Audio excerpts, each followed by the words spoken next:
Buenas tardes, jóvenes. Esperemos a que colaborar colocándome sus dos apellidos y sus dos nombres en el chat. Y no se olviden también de marcar su asistencia en el aula virtual.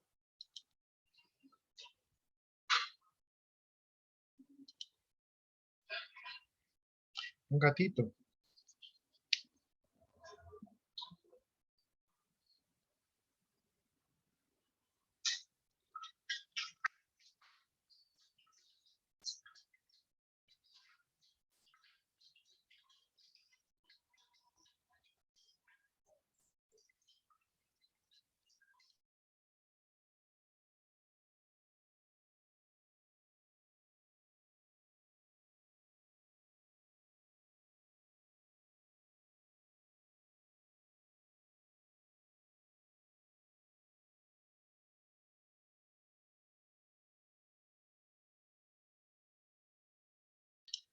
Los que recién van ingresando, ayúdenme colocando sus dos apellidos y sus dos nombres en el chat. Y también no se olviden de marcar su asistencia en el aula virtual.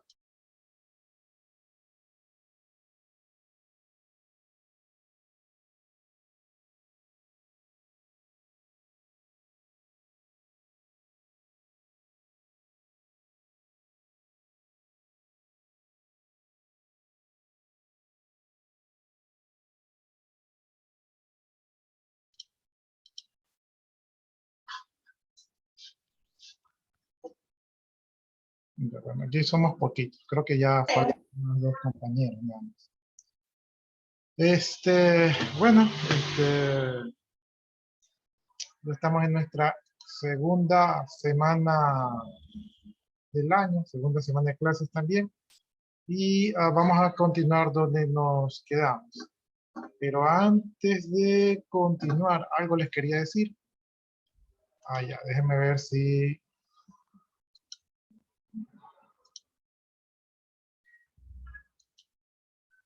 Ya, lo que les quería decir es que no se olviden de marcar su asistencia aquí en el aula virtual. Ya, por ejemplo, hoy día es 11, esta es la asistencia, miren. Esto ustedes podían marcar desde las 7 de la mañana y miren, nadie ha marcado el día de hoy. Y aquí está la clase de la semana pasada, que fue el día 10, dice ahí, aunque... no, esta es la clase de hoy. Ya, la clase de hoy, ya, la clase de hoy se han marcado, pero todavía faltan algunos de marcar. Falta de marcar Carpio, Castro, Herrera, Mora, Naranjo, Sánchez y Torres. Entonces, marquen antes de que se olviden. Ya. Les decía que aquí ya tienen el trabajo, o sea, la primera tarea, que tienen que subirme un link, ¿verdad? Aquí en el aula virtual. Aquí veo que ya algunos me han entregado, parece que han subido. Ujú. Parece que ya tengo ahí algunos trabajos. Pero recuerden que nomás es un trabajo por grupo. Sí, todavía no he revisado. Pero según veo, todos han subido el mismo trabajo. Ahora, recuerden ustedes que yo les dije que tenían que subir el link, no el archivo. Entonces aquí lo que estoy viendo es que me han subido un archivo. Esto es repositorio mío. Eso quiere decir que yo me puedo quedar ahí sin espacio. Entonces probablemente tenga que borrar esos archivos. Por lo tanto, necesitaría que ustedes me suban el link. O sea, que creen su propio repositorio y ahí solamente me copien el link para yo revisar. Me pueden copiar el link y de repente sí en un archivo. ¿Sí? O sea, en un archivo de texto el link, entonces un archivo de texto no pesa. Ya, entonces ahí, bueno, ahí no había revisado que ya algunos ya han entregado. ¿Qué más? Me imagino que ahí ya me han especificado el grupo. En todo caso, yo estaba armando por aquí, ya estaba armando una hojita de Excel, ¿verdad? Para poder armar los grupos. Entonces, aquí yo les pondría las notas. En este caso, yo creo que aquí solamente ha de haber dos o máximo. Bueno, aquí tengo 11 alumnos, creo que tengo. Déjame ver. Dos, entonces alcanza como para tres grupos. Alcanza para 3 grupos de A4. ¿Sí? Para 3 grupos de A4 alcanza. ¿Ya? Entonces aquí, ahora que estoy en el chat, ahorita que tengo el chat abierto, los que ya tienen grupo, por favor pónganme los integrantes de cada grupo para yo asignarle quién es a qué grupo pertenece cada uno de ustedes. ¿Ya? Entonces, ya mientras estamos en desarrollo, ahí me pueden copiar los integrantes en el chat y yo después les doy mantenimiento y así nos vamos a organizar.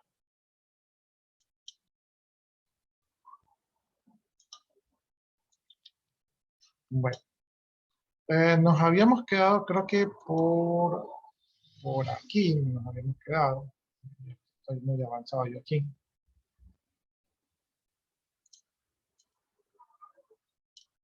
Ya, nos habíamos quedado que habíamos visto los ciberdelitos, habíamos visto algunos conceptos como para entender esto. Creo que hablamos un poquito de la historia, cómo esto primero fue un proyecto de comunicaciones del ejército y luego se convirtió en la internet. Y también creo que hablamos que se adoptó el protocolo TCP/IP y que se hicieron definiciones de lo que eran los delitos, ¿verdad? En aquellas épocas.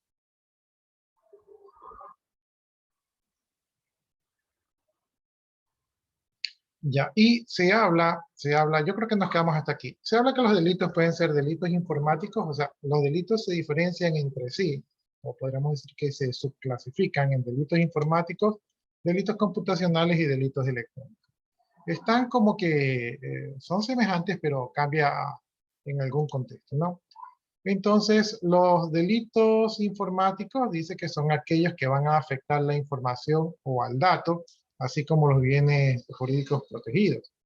Por ejemplo, si yo me robo una base de datos, ¿verdad? O si yo altero una base de datos, eso vendría a ser un delito informático.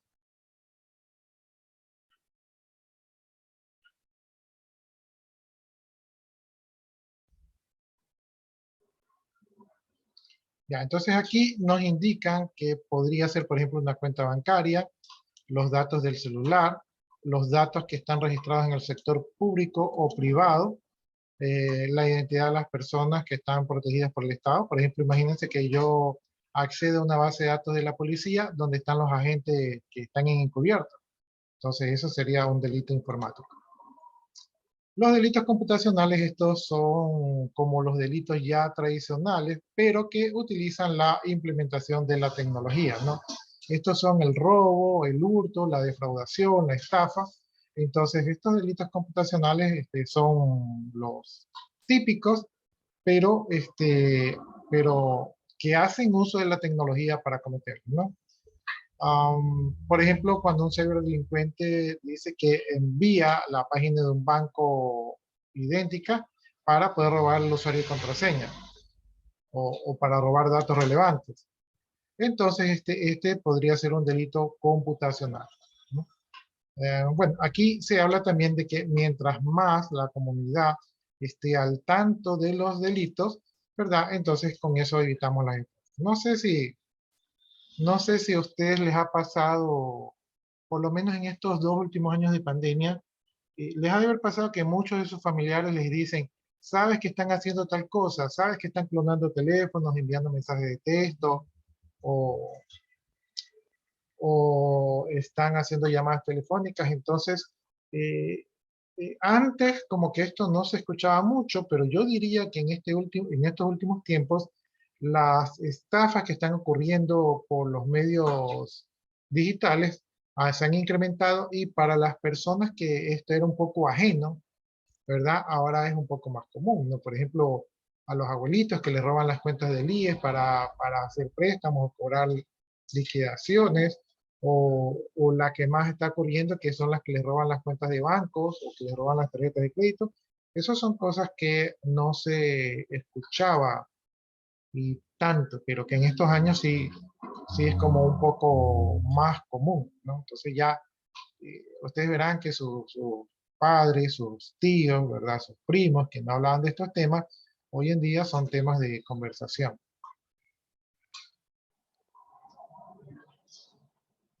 Ya, por ejemplo, nosotros aquí dice que en el artículo 86, ¿verdad? Está tipificada la estafa y la estafa cubre, ¿verdad? La clonación de dispositivos originales con el fin de robar o duplicar tarjetas de crédito o débitos o pagos similares, ¿no? Entonces, esto sí está contemplado en el COIT. Bien, entonces si alguien cometiese ese tipo de delito, ¿verdad? El delincuente, que también se denomina sujeto activo, sería sancionado con una pena de privación de libertad de 7 años. Bien, en Estados Unidos los fraudes se definen, ¿verdad? Los fraudes por Internet se definen como cualquier tipo de fraude que utiliza componentes de Internet, salas de chat, correos electrónicos, grupos de discusión o sitios web para presentar solicitudes a posibles víctimas y llevar a cabo transacciones fraudulentas o para transmitir las procedencias del fraude a instituciones financieras u otras, ¿no? Entonces, esta es la definición de Estados Unidos. Parece que estuviera un poco mejor que la de nosotros. Bien, delitos electrónicos, esto tiene más que ver con el ciberterrorismo. Esto es como, por ejemplo, armar un dispositivo electrónico y que a través de algún tipo de señal pueda detonar, como para funcionar de bomba en un carro, o un avión o casa comercial. Entonces, estos serían delitos electrónicos. En este caso, estos delitos utilizan la informática como el objeto del ataque o también como el modo de ataque. Es decir, pueden tener las dos vías, ¿sí? Pero lo que realmente buscan es causar un daño de carácter patrimonial o de repente hacer estafas o apropiaciones indebidas. Entonces, para este tipo de delitos, la informática vendría a convertirse en la herramienta eh, que les sirve para sus propósitos, ya que esta herramienta pues es muy fácil de utilizar, ¿verdad? Y es también muy asequible a los ciberdelincuentes. Aquí también tenemos que tener conciencia que esta clase de delitos pueden ser devastadores, ya, debido a que pueden permitir entregar datos e información sobre millones de personas naturales o jurídicas, y la información es un bien intangible pero valioso. Por lo tanto, esta información podría ser de carácter sensible para el funcionamiento de alguna institución, ¿no? Entonces, imagínense, por ejemplo, que se roben las claves de los usuarios del IES. Entonces, todos los del IES estarían preocupados y que les están robando sus cuentas y harían problemas.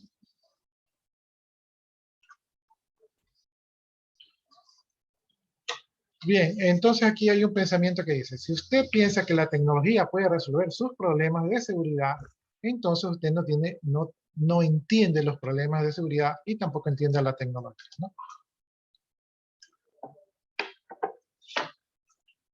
Entonces uno pensaría que con la tecnología estamos más seguros, pero la realidad es que la tecnología es algo que está en evolución, ¿verdad? Y así como evoluciona para resolver problemas, así también los delincuentes evolucionan para aprovecharse de esa evolución, ¿no? Entonces, es un poco difícil esto aquí. Ya, los tipos penales que sancionen que tengan como verbos rectores el diseño, introducción, alteración, borrado, supresión, clonación de datos informáticos o cualquier interferencia o manipulación en el funcionamiento de un sistema informático. Estos son las acciones, digamos, que se están tomando en cuenta, ¿verdad? Entre otros, son conocidos como mecanismos y dispositivos informáticos, se clasifican como delito de mera actividad. Dice, porque la figura exige cumplir con la conducta descrita en el tipo penal para la consumación del delito sin importar su resultado posterior, ¿no?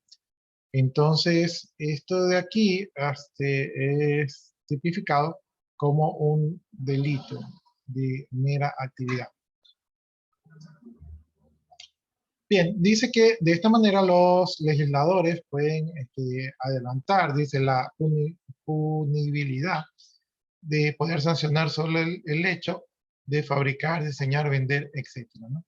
Es decir, que si yo sé que alguien con una instrucciones podría fabricar un virus, o sea, si yo como legislador sé que alguien con unas instrucciones puede fabricar un virus o puede cometer un delito, entonces yo como legislador puedo también sancionar, ¿verdad?, a la persona que está generando esas instrucciones para cometer ese delito. Es decir, la persona que pone las instrucciones podría decir, yo puse las instrucciones, pero yo no he cometido ningún delito, porque yo solo puse las instrucciones. Y fue un tercero que siguió las instrucciones y cometió el delito. Por lo tanto, el que cometió el delito fue el tercero.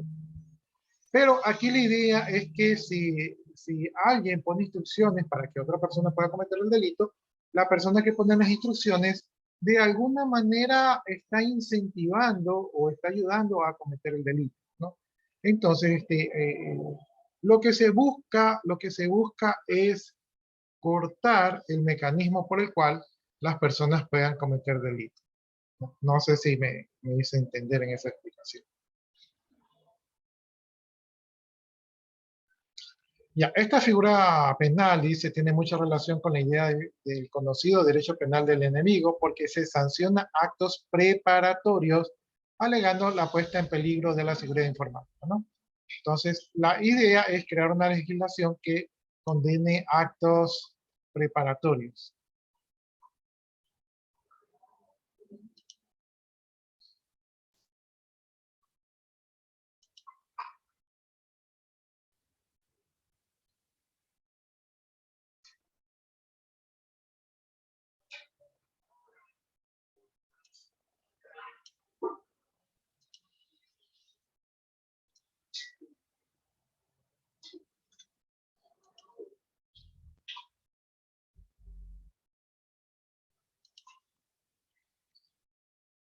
Dice, de esta manera nuestra legislación señala que las infracciones pueden ser de ejercicio privado de la acción penal como también del ejercicio público de la acción penal, ¿no?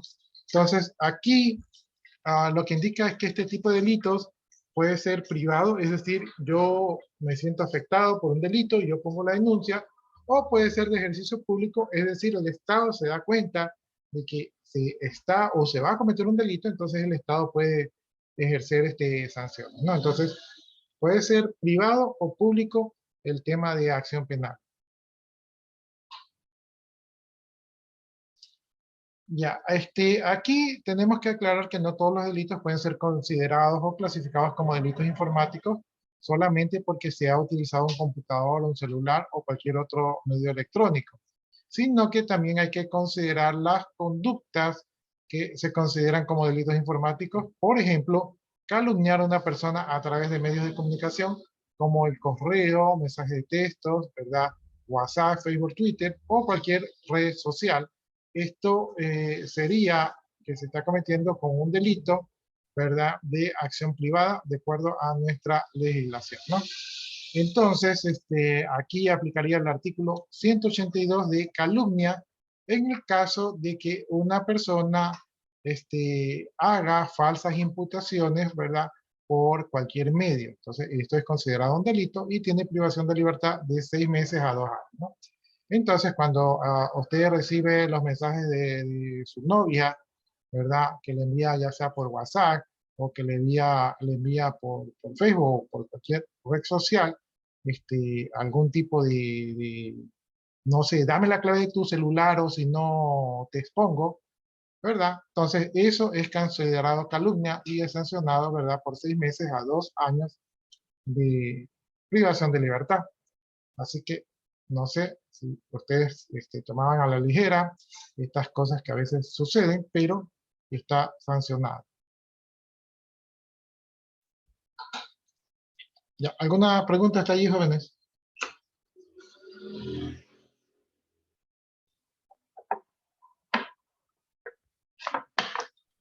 No. Ya, entonces, yo tengo calor por acá. Les comento que, hoy me puse el refuerzo de la vacuna y ay, ay, ay, ahora sí me dolió el brazo. Les iba a decir que no me dolió el brazo, lo moví y me dolió. Entonces, hay que ver qué pasa con ese refuerzo. Ya, vamos a hablar entonces un poquito de los del hacking y de los hackers, ¿verdad? Entonces los hackers, pues ya sabemos que son personas que son capaces de violar programas y sistemas que aparentemente tienen seguridades. Y también estos pueden ser conocidos como delincuentes silenciosos o tecnológicos, y que generalmente se meten pues en cualquier sistema informático. Y, y entre estos de aquí también existe un grupo de hackers que ellos dicen que ellos se meten solamente para probarse a sí mismos de que pueden meterse, y es una especie como decir, si yo me logro meter, quiere decir que yo soy muy inteligente y muy capaz. O sea, es un tema de ego. Entonces, que realmente no tienen la malicia de cometer algún delito, sino que simplemente están como un reto, ¿no? Como alguien que, como alguien que se trepa a un edificio y se lanza el edificio en paracaídas solamente para probar que es capaz, ¿no? Entonces esa persona está cometiendo un delito, pero digamos que no es que tiene mala intención, sino que digamos que es algo de un reto, ¿sí? Entonces, asimismo, hay ciertos de estos individuos que se meten y violan las seguridades porque tienen un reto de probarse a sí mismos de que son buenos. Bien, estas personas son conocidas como los hackers, ¿verdad? Este, Esto, si lo querríamos ver en el punto desde el punto de vista normal, sería como una persona que se mete a su casa solamente para probar que puede meterse a su casa. Entonces, no creo que a nadie le agrade encontrarse a alguien desconocido en la mitad de la sala de su casa. Por eso es considerado un delito, ¿no? Entonces, estos son los hackers, ¿verdad? Pero estos hackers no tienen malas intenciones, o por lo menos eso dicen. ¿Sí? Entonces, sin embargo, para la mayoría de los que escuchamos el término hacker, lo asociamos con delitos, ¿sí? Pero ya vamos a ver por qué.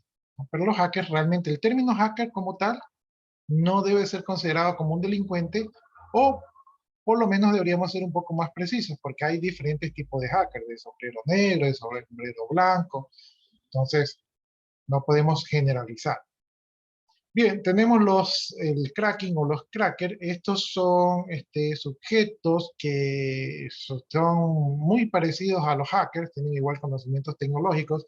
Sin embargo, cuando ellos ingresan o violan un sistema informático, ellos tienen la intención de destruir datos, de negar el ingreso a los servicios o a los usuarios legítimos y causar daños a los sistemas, procesadores o redes informáticas, y son conocidos como piratas informáticos. Entonces, los crackers, estos sí son personas peligrosas, ¿verdad? Para los sistemas informáticos, pero la mayoría no dicen, un cracker se metió a nuestra red y nos perjudicó. La mayoría dice, un hacker se metió a nuestra red y nos perjudicó, ¿no?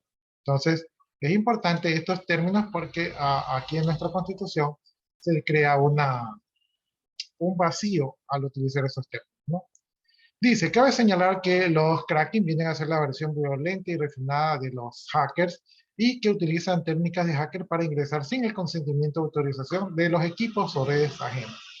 Estos sujetos tienen una finalidad peligrosa por tratarse de ser delitos telemáticos o informáticos, como ustedes lo quieren llamar, que se pueden cometer a distancia, ¿no? Entonces, esta es que los hackers pueden estar en la comodidad de otro país, ¿verdad? Y desde allá están haciendo sus travesuras o sus fechorías.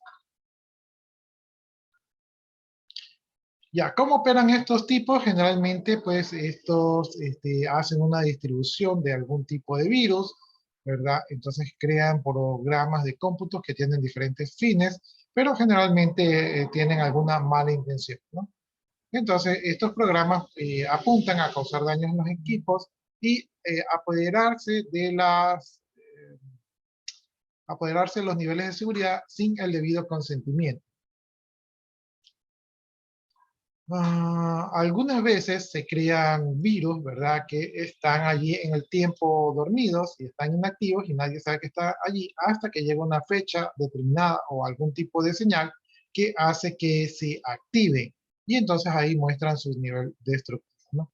Generalmente hacen esto porque quieren que el virus esté distribuyéndose por la red de manera silenciosa, y cuando ya esté la mayor cantidad de equipos infectados o controlados, entonces ahí desatan su poder. Dice, una de las características principales que diferencian al hacker del cracker es que los segundos utilizan programas ya creados y pueden adquirirlos en Internet, mientras que el hacker crea su propio programa, ¿no? Esto es más o menos cierto. O sea, más o menos, no es literalmente cierto, ¿no? Entonces, algunos crackers no inventan el agua tibia, sino que usan programas que ya han sido creados y entonces de esta manera se aprovechan de la vulnerabilidad que tienen ciertos sistemas informáticos, ¿no? En cambio, los hackers, pues como estos son personas que les encanta el reto, a veces suelen crear sus propios programas y obviamente para poder hacer esto tienen que ser expertos en el lenguaje de programación, especialmente de bajo nivel como puede ser C o como puede ser Java. Dice, el director de negocio de alianzas estratégicas de DigiWar, ¿verdad?, afirma que el 50% de las bandas dedicadas al cibercrimen se componen de 6 o más personas. O sea, las bandas de cibercriminales apenas son de 6 personas, en promedio. De ellos, el 76% son hombres cuyas edades van desde los 14 años hasta los 50. Entonces, por lo general, son hombres y en la mayoría de los casos jóvenes, aunque en promedio la edad son unos 35 años. Entonces, es, digamos, una pequeña estadística de los delincuentes. Ya, miren, aquí hay una tarea, dice, leer los artículos y traer y presentar un resumen de ellos y un caso de estudio. Ya, entonces, vamos a poner la tarea, vamos a ponerla allí, ya tienen otra tarea más.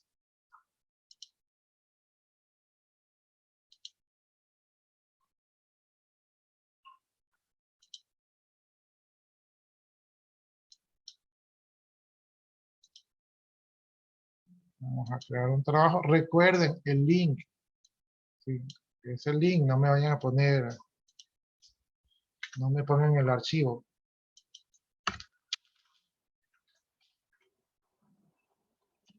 Dice, leer los artículos y presentar un resumen de ellos. Y presentar un caso de estudio, ¿ya? Entonces vamos a ponerle aquí. Tema de esto de aquí, vamos a ponerle caso de estudio del COI. Del COI, perdón. Entonces ahí está.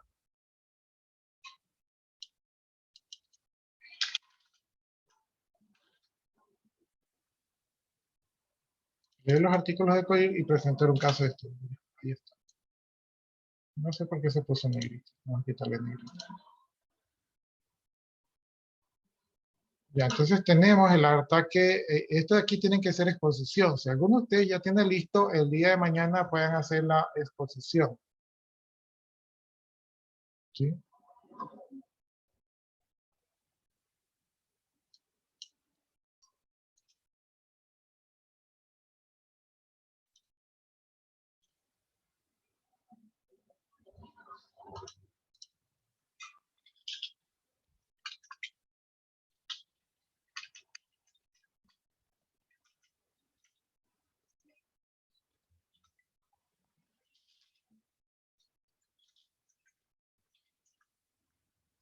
Ya. Entonces, esa es la tarea que tienen que hacer. Ya, esa sí la pueden subir nomás. Ahora, si alguno de ustedes la expone, alguno de ustedes la expone en clase, o sea, dice, mire, este es el caso, esto pasó, este artículo se violó, entonces ahí lo consideramos actuación en clase, pero tiene que exponerlo, no tiene que poner, copiar y pegar, nada, tiene que exponerlo. Entonces, si alguno quiere ganarse su punto de actuación en clase, pues lo expone y se lo gana. Ya, ¿qué más? ¿Qué más? Ya, íbamos a hablar ahora del Código Orgánico Integral Penal, o sea, el COI. Ah, ¿hasta ahí alguna pregunta, jóvenes?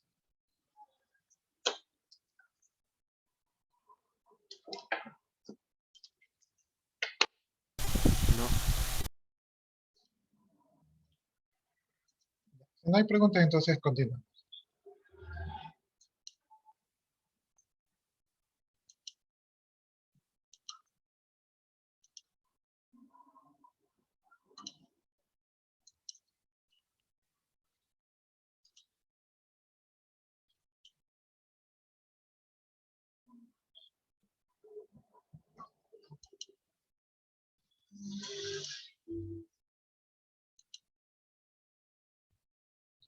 Ya cambié el COI.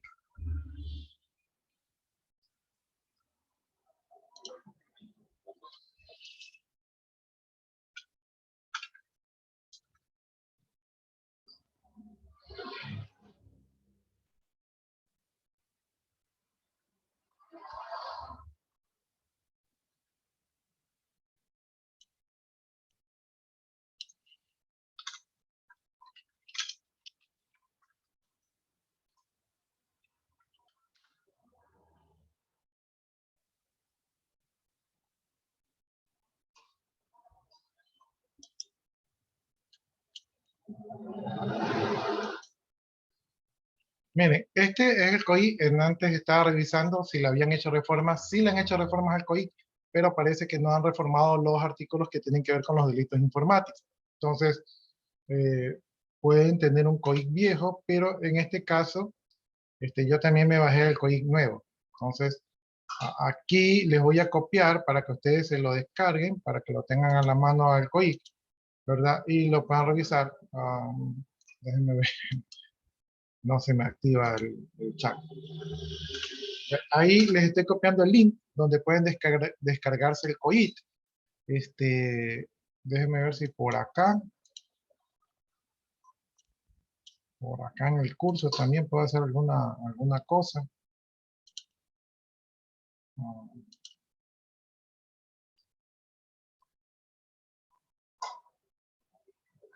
Y a ver, aquí dice material de apoyo.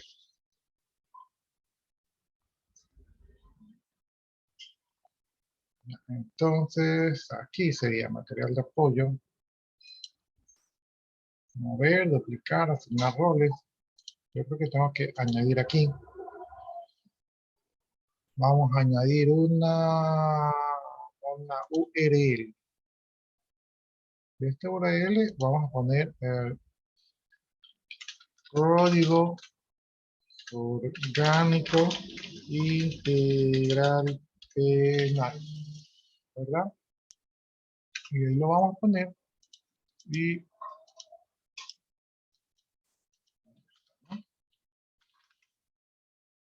entonces creo que nada más.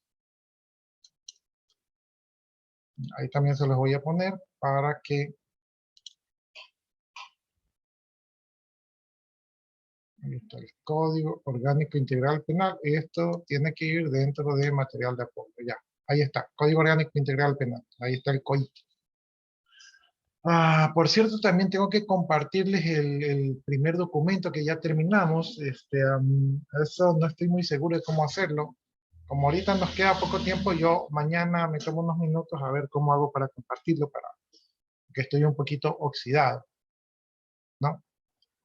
Ya, entonces, déjenme ver, en mi caso, yo creo que me bajé aquí el COIT. Entonces vamos revisando el COIT. Ya, ahí está el COIC y según el documento tenemos que revisar los artículos del COIC, los artículos que en nuestra legislación ecuatoriana tenemos artículos que están relacionados con los delitos informáticos y en este caso tenemos el artículo 173, ¿no? Entonces, si nos vamos por acá a buscar el artículo 173, por ahí ya estamos cerca, vamos a ver si sí es o no es. 171, violación. 172, 173. Dice, artículo 173, contacto con finalidad sexual con menores de 18 años por medios electrónicos, ¿no? Entonces, esto es como cuando a los menores de edad los contactan por el Facebook, ¿verdad? O por cualquier otra red social, aquí se aplicaría este artículo. Dice, la persona que a través de un medio electrónico telemático proponga concertar un encuentro con una persona menor de 18 años de edad.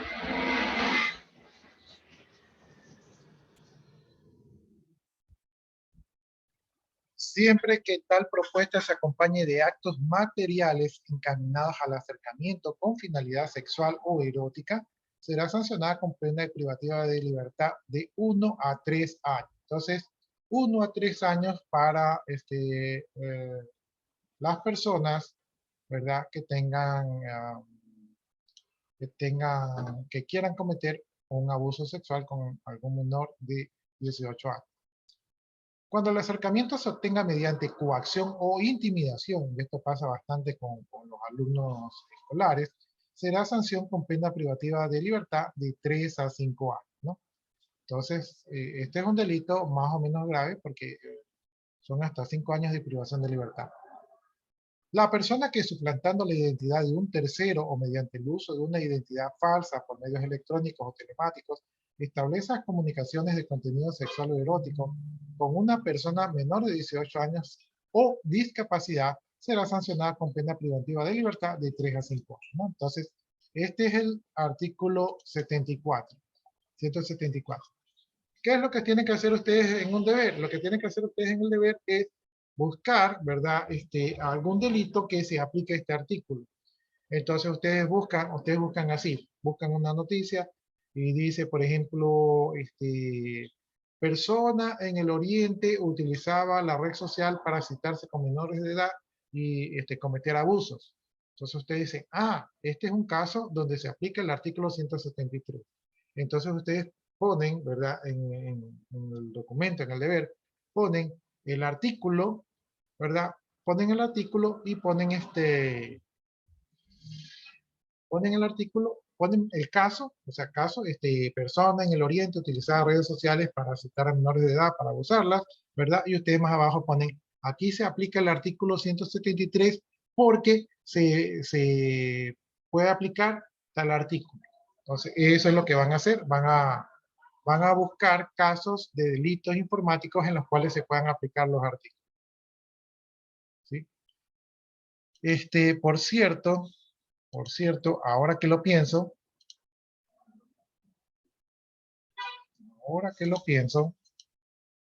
a ver aquí, ¿cómo se modifica? Acá creo que sí. Ahora que lo pienso, un caso no es nada. Voy a ponerle 4 casos. Porque de repente ahí se van a cruzar con los mismos casos, entonces, sí, y como son varios, entonces como que un caso no es nada. Con 4 casos yo creo que estaría muy bien. Profe, esa tarea es grupal. Aquí dice tarea en grupo, dice tarea en grupo. Entonces, ya la mayoría de los deberes que yo les voy a enviar son grupales. ¿Sí? Solamente la lección y el examen son individuales. Pero casi todos los deberes les voy a enviar en grupo porque la idea es que ustedes se reúnan y entre ustedes hagan discusiones y vean y se corrijan, ¿no? Ya, entonces ya tenemos 2 deberes, casos COIT. Entonces aquí está ataque cibernético, caso COIT. Ya, no se olviden el día de mañana, ya me facilitan pues el listado de los grupos. Yo pienso que como ustedes son como 12, ¿verdad? Hagan grupos de 4 personas. No les digo que hagan grupos de 5, porque entonces van a quedar 2 personas que van a quedar en el aire y van a decir, entonces hagamos grupo de 6. ¿Sí? Y en grupo de 6, créanme que no va a funcionar. Entonces mejor hagan grupos de 4. Si hay un grupo de 5, pues saquen al que no les caiga bien y quedan de 4. Preguntas, jóvenes. Profe, ¿para cuándo es la tarea? Estas tareas, como recién estamos en la segunda semana, pues ahí tienen ustedes un plazo abierto. Es decir, que la pueden hacer para mañana, la pueden hacer para la semana que viene, la pueden hacer para el mes que viene, pero 2 semanas antes de tomar el examen, yo comienzo a calificar, ¿verdad? Y entonces, ahí si ustedes no han subido, pues ahí tienen que ponerse pilas para que suban, ¿sí? Porque yo 2 semanas antes comienzo a calificar, o sea, 2 semanas antes del examen. Como ustedes necesitan la nota, entonces yo comienzo a calificar y ahí deberían estar subidos. O sea, no los estoy presionando para que suban los deberes, pero un tiempo recomendable sería máximo 2 semanas. ¿Sí? Los deberes son de una semana para la otra, pero si ustedes tienen, qué sé yo, más deberes de otra materia o se están organizando, entonces pueden subir hasta 2 semanas. Pero yo no les recomiendo que dejen pasar el tiempo porque a veces yo doy esta facilidad, pero los alumnos se confían. Los alumnos se confían y dicen, ah, el profesor nos dio chance, mejor hagamos matemáticas que nos está mandando de ver todos los días. Mejor hagamos el proyecto de acá. Y van acumulando y faltando una semana para el examen, ahí quieren hacer todo y hacen todo al apuro, ¿verdad? Y a veces ahí también hasta hacen copias y entonces eso no se ve bien. Entonces, yo soy flexible, les estoy dando plazo, les estoy dando facilidades, pero no se confíen, ¿verdad? La facilidad es para que ustedes se organicen y lo hagan de mejor manera y que tengan por ahí una ventanita con las otras materias de cumplir.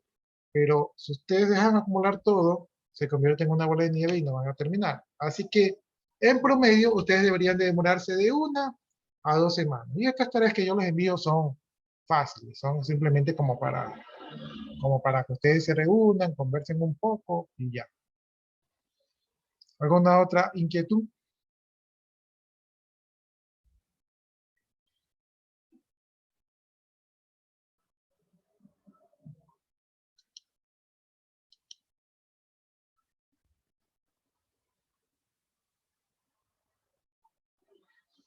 Ya, esta era de los ataques. Recuerden que esto de aquí hay que exponer.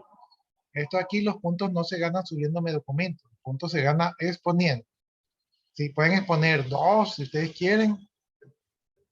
Ahora, si algún grupo expone un ataque y otro grupo expone el mismo ataque, entonces el otro grupo ya ese punto no vale. Tienen que ser casos diferentes. Solamente que un grupo exponga un caso y diga, miren, atacaron y robaron millones de dólares aquí, y que otro grupo diga, miren, atacaron y robaron millones de dólares aquí, pero los delincuentes hicieron tal y cual cosa, entonces ahí el otro grupo que aportó conocimiento se le consideraría la nota. ¿Estamos, jóvenes? ¿Alguna pregunta, inquietud, duda?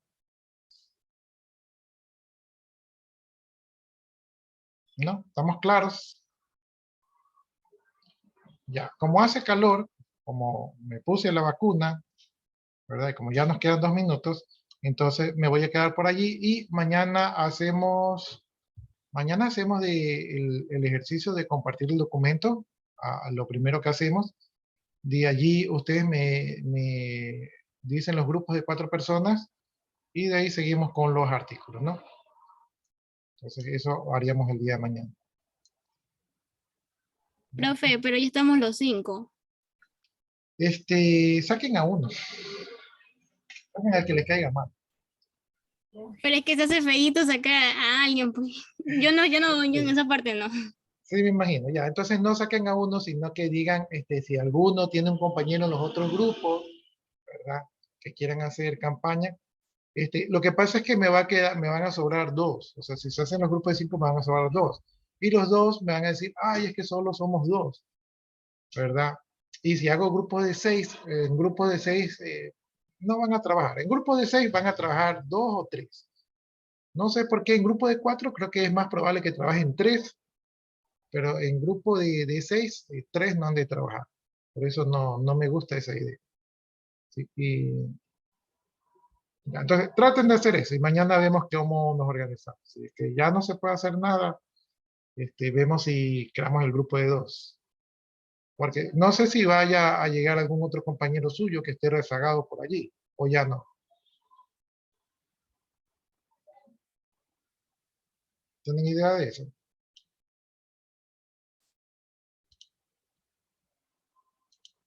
No se sabe. No se sabe, ¿no? Pero es difícil que ya llegue otro compañero suyo. Listo, jóvenes, entonces nos quedamos allí. Yo voy a copiar el chat, ¿no? Entonces, de mi parte, buenas tardes y nos estamos viendo el día de mañana. Si ustedes gustan, ya pueden desconectarse. Ok, chao. Listo, jóvenes, hasta mañana.